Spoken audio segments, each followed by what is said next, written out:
आज हम अमेरिकी सीनेट की शक्तियों और कार्य की तुलना ब्रिटेन की लोकसभा की शक्तियों कार्य के साथ तुलना करेंगे।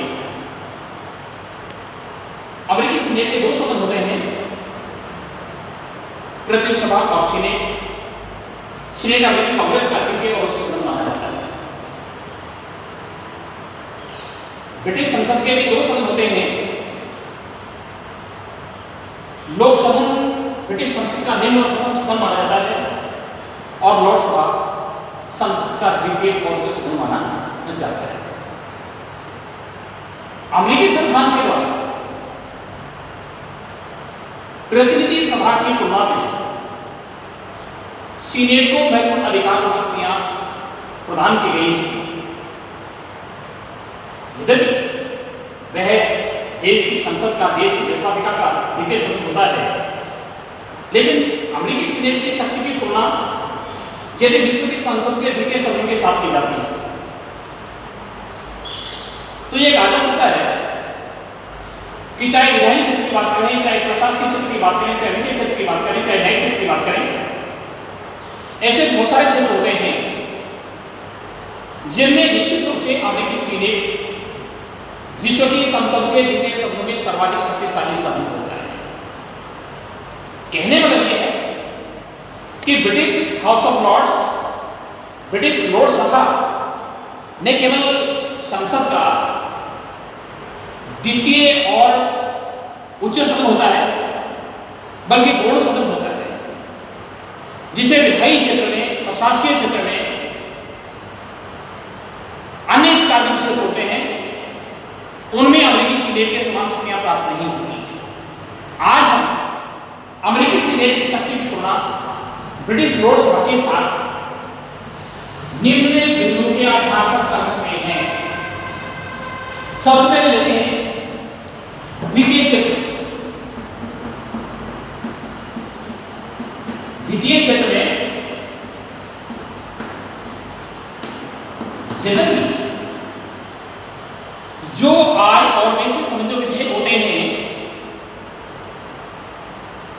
ये दोनों ही देशों में, चाहे बैंक की बात करें, चाहे विधेयक की बात करें, वित्तीय विधेयक सर्वप्रथम संसद के प्रथम सदन में ही प्रस्तुत किए जा सकते हैं। अर्थात ब्रिटेन में वित्त विधेयक को सबसे पहले लोक सदन में ही पेश किया जाता है, तत्पश्चात उसे विचारार्थ और अनुमोदनार्थ लोकसभा के पास भेजा जाता है। लोकसभा के पास तो दो ही नियम होते हैं, या तो लोकसभा के द्वारा पारित किए गए विधेयक को उसी रूप से स्वीकार करना होता है, या लोकसभा के द्वारा उस वित्त विधेयक के बारे में अपने कुछ सुझाव दिए जा सकते हैं। कहने मतलब यह है कि लगभग एक माह की अवधि तक लोकसभा के द्वारा वित्त विधेयकों के बारे में विचार किया जा सकता है और इस अवधि में लोकसभा के द्वारा जो सुझाव दिए जाते हैं उन सुझावों को स्वीकार करना या अस्वीकार करना, मानना या नहीं मानना, ये लोकसभा की इच्छा पर डिपेंड करता है, निर्भर करता है। यदि लोकसभा के द्वारा दिए गए सुझावों से लोकसभा के सदस्य सहमत नहीं होते हैं, ऐसी स्थिति में वह 30 दिन की अवधि के बाद सम्राट के हस्ताक्षर से कानून बन जाता है। कहने में यह था कि ब्रिटेन में लोकसभा के द्वारा वित्त विधेयक को कानून करने में केवल 30 दिन तक का ही विलंब किया जा सकता है। उसके बाद बिना लोकसभा की सहमति से वह वित्त विधेयक पारित मान लिया जाता है। कहना यह था कि लोकसभा के द्वारा पारित वित्त विधेयक में लोकसभा को किसी प्रकार का कोई संशोधन करने का अधिकार नहीं होता है, केवल वे ही संशोधन किए जाते हैं जो सरकार को स्वीकार होते हैं। इसलिए कोई भी सरकार अपना पतन नहीं चाहती है, नहीं चाहती है, इसलिए कभी भी लोकसभा के द्वारा वित्त विधेयक के बारे में सुझाव दिए जा सकते हैं, लेकिन उन्हें चेंज करने का उसके अधिकार नहीं होता है। संयुक्त राज्य अमेरिका में जितने भी वित्त विधेयक होते हैं वे सभी सर्वप्रथम किए जाते हैं। यद्यपि संयुक्त राज्य अमेरिका में प्रतिवर्ष बजट का निर्माण बजट ब्यूरो के निर्देशन में किया जाता है, उसके डायरेक्टर के नेतृत्व उसके निर्देशन किया जाता है। उसके पश्चात उसे विचार और अनुमोदना सीनेट के पास भेजा जाता है। कहने लगे है कि प्रतिनिधि सभा ने जिस रूप में बजट को पारित किया है, उस बजट के संबंध में सहमति लेने के लिए, स्वीकृति लेने के लिए उसे सीनेट के पास भेजा जाता है। सीनेट के द्वारा उस वित्त विधेयक की प्रारंभिक धारा को छोड़ करके, उसके शीर्षक को छोड़ करके सब प्रकार के संशोधन किए जा सकते हैं, संशोधन कर दिए जाते हैं। कहने लगे था कि बिना प्रतिनिधि सभा की सहमति के भी सीनेट के द्वारा बजट में बहुत सारे संशोधन कर दिए जाते हैं। सीनेट के द्वारा संशोधन करने का उसे पूरा अधिकार होता है। जबकि ब्रिटेन की जो लोकसभा होती है, वित्त विधेयक के बारे में सुझाव देने का अधिकार होता है। उन्हें किसी प्रकार का परिवर्तन करने का अधिकार नहीं होता है, किसी प्रकार का उसे संशोधन नहीं कर सकते हैं। ये कार्य केवल लोकसभा में द्वारा किया जा सकता है।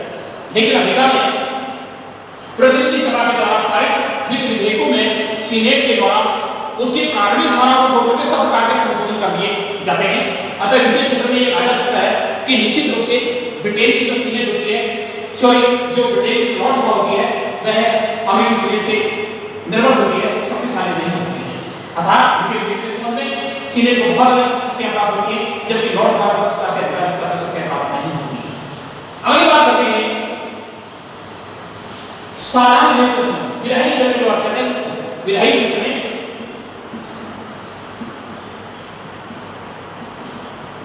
वैसे तो ब्रिटेन में साधारण विधेयक के संबंध में लोकसभा और लोकसभा दोनों को समान स्थिति प्रदान की गई है, समान पोषण प्राप्त है, समान शक्तियां प्रदान की गई है।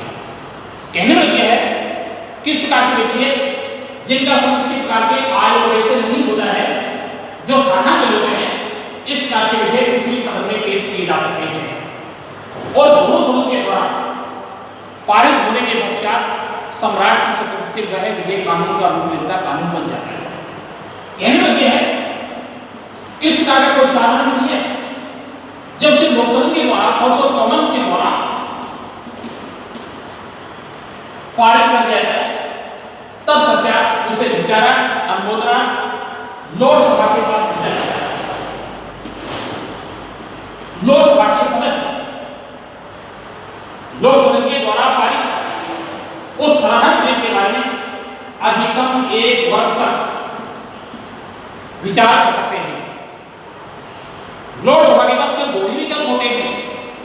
पहला विकल्प होता है कि लोकसभा ने उस विधेयक को जिस रूप में पारित किया है उसे स्वीकार करना होता है, उस विधेयक के संबंध में सहमति देनी होती है, या लोकसभा के द्वारा उस विधेयक के बारे में अपने सुझाव दिए जा सकते हैं, लेकिन जिन्हें स्वीकार करना या न करना यह लोकसभा के साथ डिपेंड करता है। कहने लगे है कि ब्रिटेन की जो लोकसभा होती है, किसी भी साधारण विधेयक को कानून बनने में अधिकतम 1 वर्ष का ही विलंब कर सकती है। यदि 1 वर्ष के पश्चात लोकसभा के द्वारा उस विधेयक को पुनः में पारित कर देता है बिना लोकसभा की सहमति से, सम्राट की स्वीकृति से, वह विधेयक कानून बन जाता है। अर्थात यहाँ पर जो लोकसभा के द्वारा जो निर्णय की जाती है, जो विलंब किया जाता है, जो देरी की जाती है, वो केवल 1 वर्ष की देरी की जाती है, उससे ज्यादा देरी करने का कानून से नहीं होता है। लेकिन संयुक्त राज्य अमेरिका में साधारण विधेयक होते हैं, वे कांग्रेस से किसी भी सदन में पेश किए जा सकते हैं और दोनों सदनों के द्वारा पारित होने के पश्चात उसे राष्ट्रपति की स्वीकृति को भेजा जाता है और राष्ट्रपति की स्वीकृति से विधेयक कानून बन जाता है। कहने लगे है अगर मान लीजिए कोई ऐसा विधेयक होता है जो आय से संबंधित नहीं होता है, उसे प्रतिनिधि सभा के द्वारा पारित कर दिया जाता है, तब पश्चात उसे विचारा, अनुमोदना सीनेट के पास भेजा जाता है। लेकिन अगर उस प्रकार के विधेयक को उसी रूप में सीनेट स्वीकार नहीं करती है, तो वह विधेयक स्वतः क्या हो जाता है, रद्द हो जाता है, निरस्त हो जाता है। तो कहने में यह है कि साधारण विधेयक के संबंध में लोकसभा के द्वारा केवल आंशिक विलंब किया जा सकता है, पूर्ण कमरे में उसी विलंब करने की पावर होती है, जबकि सीनेट की पावर होती है बिना सीनेट की सहमति के उसके द्वारा कोई भी चाहे प्रतिनिधि सभा को विधेयक पारित किया गया हो, बिना सीनेट की सहमति के बिना कानून बन लेता है, अर्थात कानून नहीं बन सकता है। तो विधायी क्षेत्र की बात की जाती है तो ये कहा जाता है कि निश्चित रूप से अमेरिकी जो सीनेट होती है वो लोकसभा की तुलना में अधिक शक्तिशाली सदन होता है। अगली बात करते हैं प्रशासकीय क्षेत्र में। तीसरे क्षेत्र की बात की जाती है प्रशासकीय क्षेत्र में।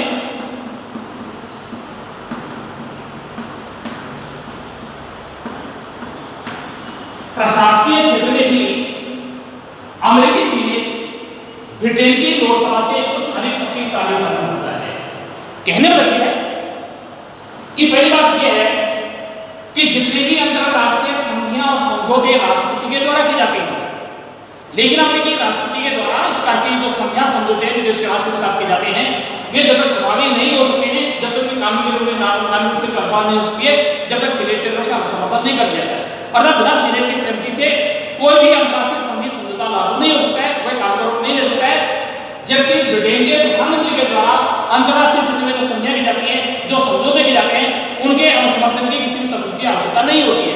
अतः प्रशासकीय क्षेत्र में अंतरराष्ट्रीय संधियों के समर्थन को अगर बात की जाती है तो निश्चित रूप से अमेरिकी सीनेट होती है वह ब्रिटेन की लोकसभा से अधिक शक्तिशाली सदन होता है। दूसरी बात की जाती है कि महत्वपूर्ण पदाधिकारी होते हैं, जिस प्रकार से थल सेना होता है, नभ सेना होता है, वायु सेना, इस प्रकार के बहुत सारे जो पदाधिकारी होते हैं, जो एम्बेसडर होते हैं, जो वाणिज्य जो दूत होते हैं, वाणिज्य दूत होते हैं, इन सभी पदाधिकारियों की नियुक्ति भी अमेरिका में राष्ट्रपति द्वारा की जाती है। लेकिन ये नियुक्तियां तभी प्रभावी हो सकती हैं जब इनकी अनुपालना हो सकती है जब सीनेट के द्वारा समर्थन किया जा सकता है। बिना सीनेट की संधि के कोई भी अंतरराष्ट्रीय संधि समझौता कोई महत्वपूर्ण जो पदाधिकारी नियुक्ति होती है वो प्रभावी नहीं हो सकती। इस दृष्टि से अगर बात किया है तो निश्चित रूप से अमेरिकी सीनेट ब्रिटेन की लोकसभा से कुछ अधिक शक्तिशाली सदन होता है। अगली बात की जाती है कि अंतरराष्ट्रीय क्षेत्र में इस कार्य द्विपक्षीय बहुपक्षीय जो संधियां की जाती है उनके आधार पर बात की जाती है। तीसरी बात की जाती है प्रशासनिक क्षेत्र में जांच पड़ताल करने की बात की जाती है। संयुक्त राज्य अमेरिका के सभी प्रशासनिक विभागों की जांच पड़ताल करने का अधिकार लॉर्ड्स उसके सीनेट के पास होता है।